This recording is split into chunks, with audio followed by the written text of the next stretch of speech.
Tu ne peux pas être une femme qui sera surprise des événements qui arriveront dans ton foyer. Non, c'est à toi que Dieu a donné ce rôle de sentinelle. Tu dois être au poste de sentinelle pour prendre tes longues vues et regarder de loin ce qui arrive. Tu ne peux pas, je le répète, être une femme qui sera surprise des événements qui peuvent arriver dans ton foyer et qui sont spécialement des événements qui viennent du camp ennemi, qui viennent de l'adversaire.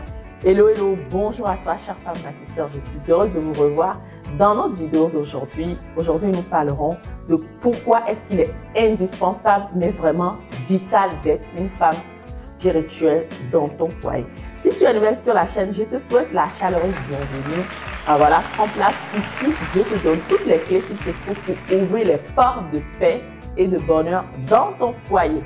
Donc, je t'invite à activer ta cloche de notification pour ne pas rater nos prochaines vidéos.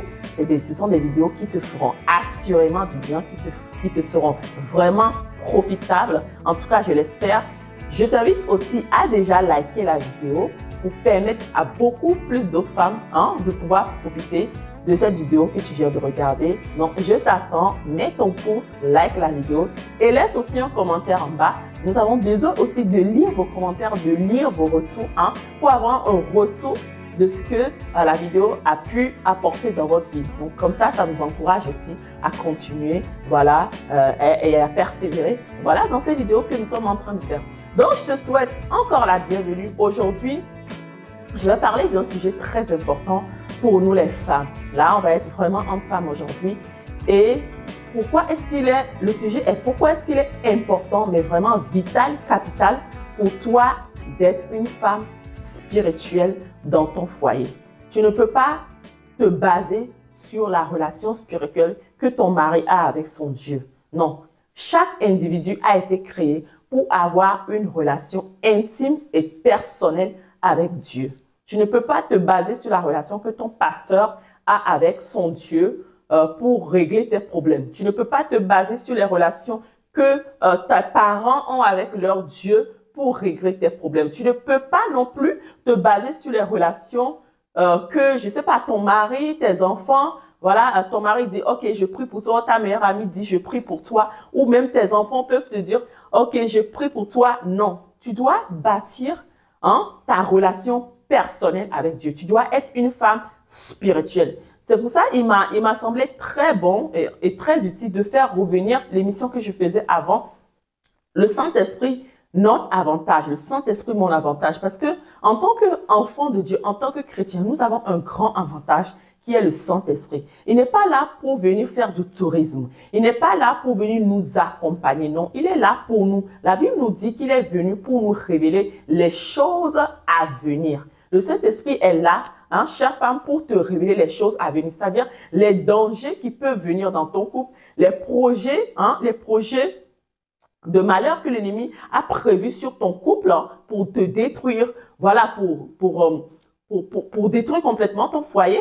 Le Saint-Esprit est là pour te révéler ces choses. Mais si tu ne prends pas ce temps, chère femme, de bâtir ta relation avec le Saint-Esprit, si tu ne prends pas ce temps d'avoir une relation intime, unilatérale avec le Seigneur, comment est-ce qu'il peut te révéler ces choses à venir?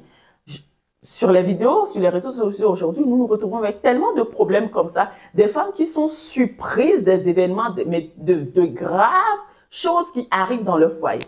C'est une histoire que j'ai suivie la fois dernière sur les réseaux sociaux. Alors, la femme était en train de raconter comment est-ce que sa meilleure amie et son mari se sont unis ensemble pour monter un coup, mais un coup vraiment rocambolesque, pour que le monsieur puisse profiter de ce coup-là pour demander le divorce. Alors, c'était quoi l'histoire? Le monsieur a inventé une histoire, soi-disant que la femme était en train de le tromper avec un autre homme. Donc, ils ont organisé les choses. Ils ont organisé tout ce qu'il fallait. Ils ont même drogué la femme. Ils ont mis de la drogue dans la boisson de la dame qui s'est malheureusement retrouvée dans le lit d'un autre monsieur que son mari légitime a payé pour pouvoir jouer le jeu. Donc, ce jeune homme qu'ils ont payé, qui était un acteur, il a pris la dame elle était dans tous ses états. Elle avait bu de la drogue qu'on avait mis dans sa boisson. Donc, elle était dans tous ses états. Le monsieur l'a ramenée dans sa maison. Bon, ce qu'elle racontait dans l'histoire il n'y a eu rien. Hein. C'était dans la nuit, mais il n'y a rien qui s'est passé entre elle et le monsieur.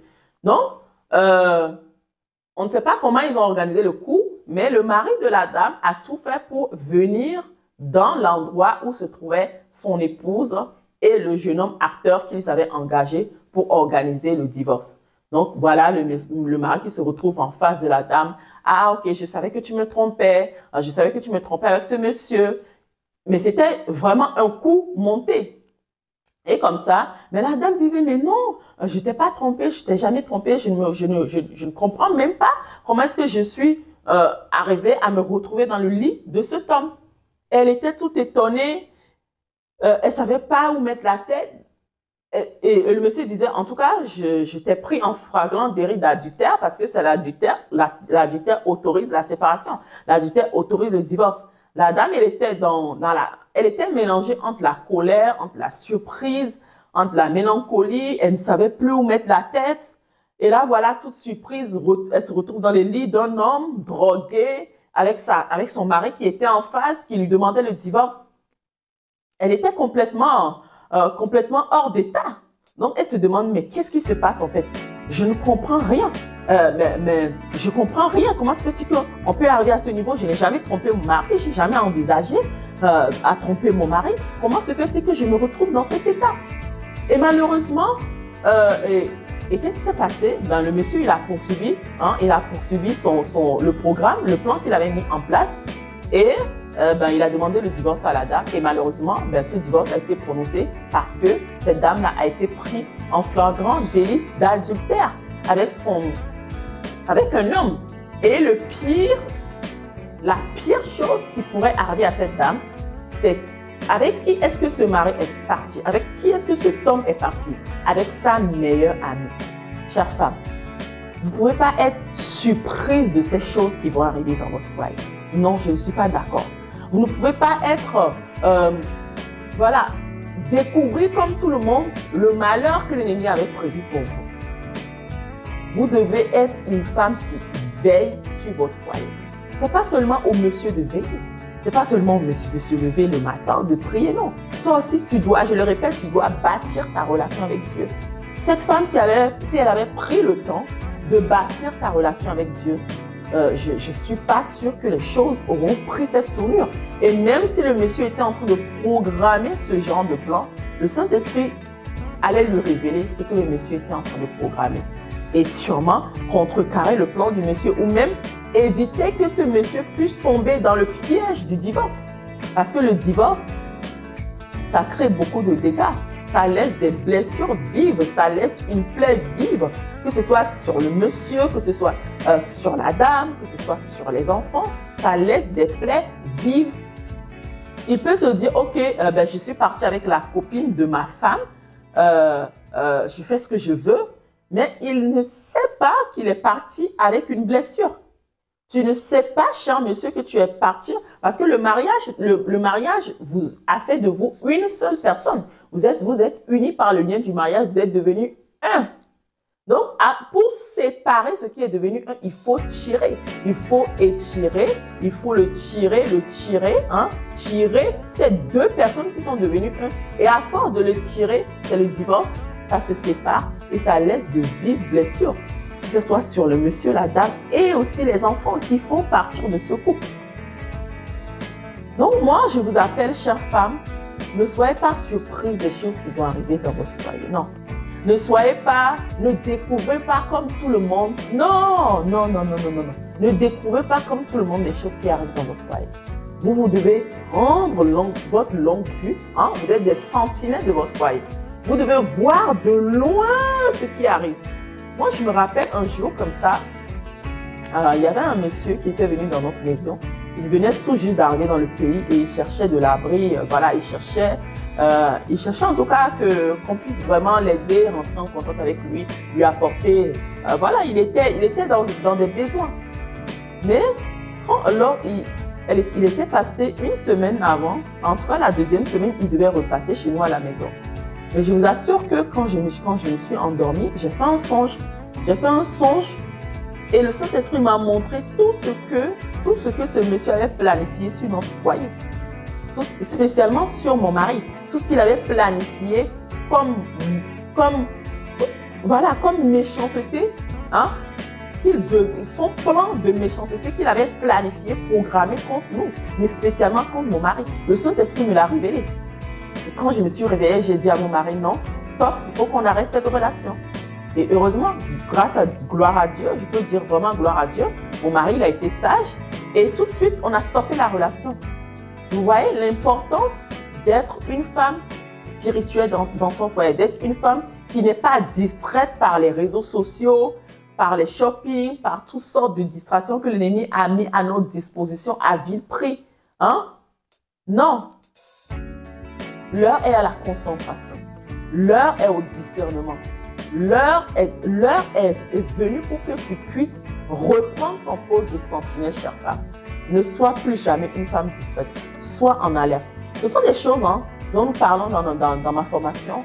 Cette formation débutera, je vous donne la date précise, le 8 janvier 2024. Voilà, nous aurons la prochaine session de la formation, bâtir les fondements d'un mariage solide. Tu as besoin de connaître tes rôles, chère femme. Tu ne peux pas rentrer dans un mariage comme ça sans savoir ce que Dieu attend de toi, sans savoir les règles que tu dois appliquer, les choses que tu dois mettre en place pour assurer la réussite et la longévité de ton mariage. Ce sont des choses que nous abordons dans la formation. Donc, je t'invite à t'inscrire, à nous écrire à l'adresse email ou à aller prendre en tout cas la formation sur notre site internet. Tous les liens du site de l'email auquel tu peux écrire sont en bas de la vidéo.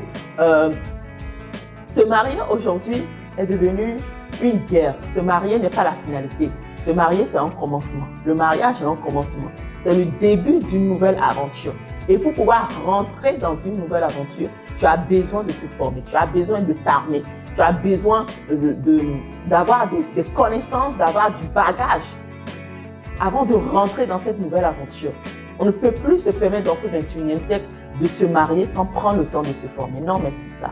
Ce temps-là est révolu. Et même dans le temps de nos parents, de nos arrière-grands-parents, cette transmission se faisait de mère en fille. Mais malheureusement, aujourd'hui, notre société a décliné à ces choses. En tout cas, donc, je t'invite, on t'attend à la prochaine session de formation le 8 janvier 2024.